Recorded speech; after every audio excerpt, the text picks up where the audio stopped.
एक गांव में सावित्री नाम की एक गरीब लेकिन धर्मपरायण स्त्री रहती थी।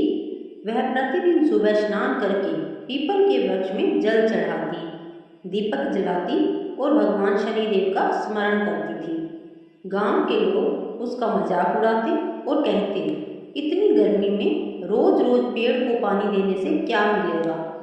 लेकिन सावित्री हमेशा मुस्कुराकर कहती, पीपल में सभी देवी देवताओं का वास होता है, इसकी सेवा करने से जीवन के कष्ट दूर होते हैं। एक दिन गांव में भयंकर सूखा पड़ गया। खेत सूख गए, कुएं खाली हो गए और लोगों के घरों में खाने तक की कमी हो गई। सभी लोग परेशान होकर मंदिरों में जाने लगे। तभी गांव के बुजुर्ग ने कहा, इस गांव में केवल सावित्री ही है जिसने पूरे विश्वास से पीपल की सेवा की है। उसी की भक्ति से गांव की रक्षा हो सकती है। सावित्री ने पूरे गांव को साथ लेकर पीपल के वृक्ष के नीचे पूजा की। उसने श्रद्धा से जल चढ़ाया और भगवान से प्रार्थना की, हे प्रभु, गांव के लोगों पर दया करें। कहते हैं उसी रात तेज वर्षा हुई, सूखे खेत हरे हो गए और गांव में खुशियां लौट आई। सभी लोगों ने सावित्री से क्षमा मांगी और पीपल की पूजा का महत्व समझा।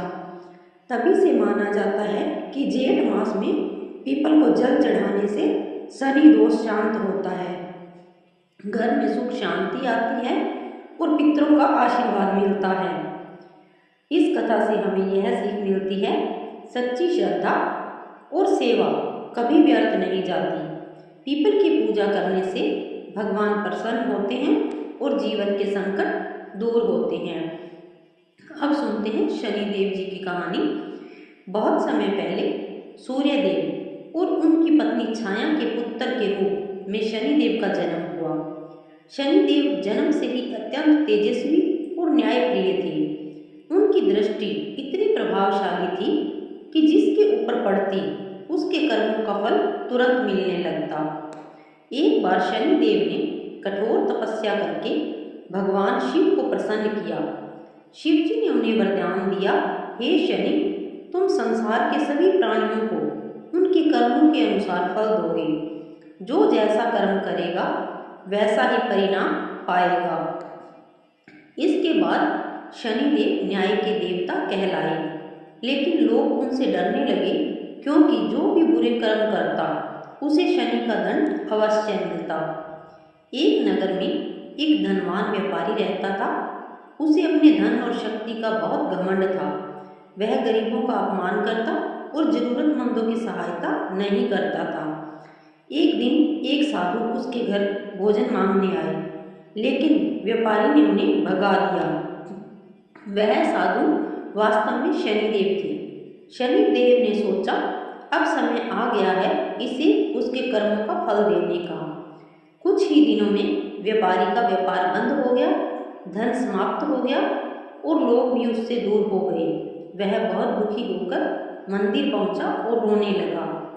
तभी एक संत ने कहा, यदि सच्चे मन से पश्चाताप करो और गरीबों की सेवा करो तो शनिदेव अवश्य कृपा करेंगे। व्यापारी ने अपनी गलती स्वीकार की। उसने गरीबों को भोजन कराया, दान किया और हर शनिवार पीपल के वृक्ष के नीचे दीपक जलाना शुरू किया। शनिदेव उसकी भक्ति से प्रसन्न हुए और धीरे धीरे उसका जीवन फिर से सुखमय हो गया। इस कथा से हमें सीख मिलती है, शनिदेव कभी किसी के शत्रु नहीं होते, वे केवल कर्मों के अनुसार न्याय करते हैं। अच्छे कर्म करने वाले पर शनिदेव हमेशा कृपा बरसाते हैं। अब सुनते हैं सीता माता की कहानी। त्रेता युग में अयोध्या के राजा श्री राम की पत्नी माता सीता अपने पतिव्रता धर्म और त्याग के लिए संसार में पूजनीय बनी। एक बार वनवास के दौरान श्री राम, लक्ष्मण और माता सीता पंचवटी में रह रहे थे।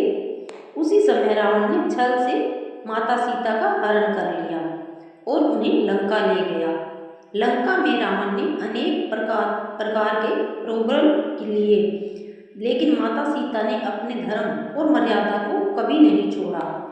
वे अशोक वाटिका में बैठकर प्रतिदिन प्रभु श्री राम का स्मरण करती और भगवान से प्रार्थना करती। कठिन दुखों के बावजूद उन्होंने धैर्य नहीं खोया।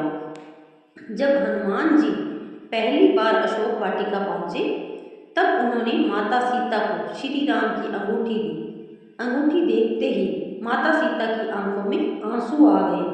उन्हें विश्वास हो गया कि प्रभु श्री राम उन्हें अवश्य लेने आएंगे।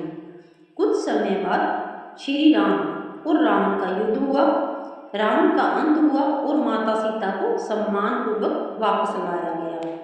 माता सीता ने अपने जीवन से संसार को यह शिक्षा दी कि चाहे कितनी भी कठिन परिस्थिति क्यों न आए, धर्म और सत्य का मार्ग कभी नहीं छोड़ना चाहिए।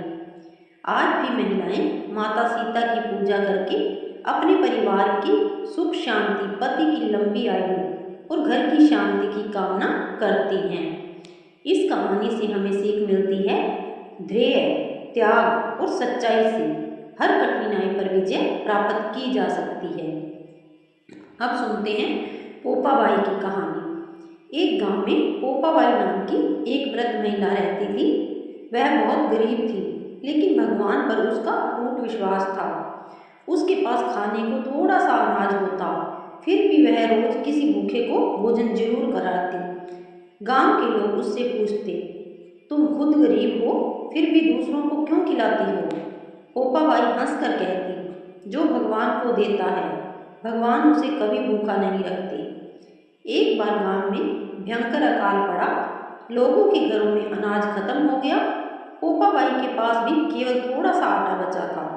उसी समय एक बूढ़ा साधु उसके दरवाजे पर आया और बोला, माँ बहुत भूखा हूँ, कुछ खाने को मिल जाए। पोपाबाई ने बिना सोचे अपना सारा आटा साधु को दे दिया। साधु ने प्रसन्न होकर कहा, माँ तुम्हारी श्रद्धा बहुत महान है।